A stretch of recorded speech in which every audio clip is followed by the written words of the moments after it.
అలాంటి వంకర మాటలకు తొలిపోకండి. నమ్మండి, ప్రభు మీకు వరం ఇస్తాడు.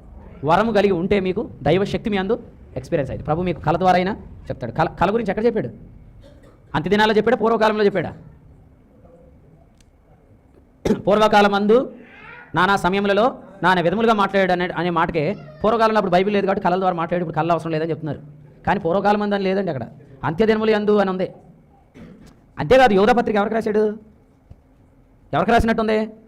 యోధాపత్రికలో రాసిన 2 అనుభవాలు ఉన్నాయి, లోతు దినాలు, నోవహు దినాలు. లోతు దినాలు, నోవహు దినాలు ఎవరి దినాలకు సాదృశ్యం? లేదా ఎవరి దినాల్లో ఉంటాయి? యేసుప్రభు దినాలు. ఆ దినాల్లో బ్రతుకుతుంది ఎవరు? మనమే. మనల్ని ఉద్దేశించి ఏం చెప్పాడు? కళలు అనే విషయం చెప్పాడు. కళలు. కాబట్టి కళలు అనేది ఇప్పటికి కూడా మనకు అదొక వెపన్.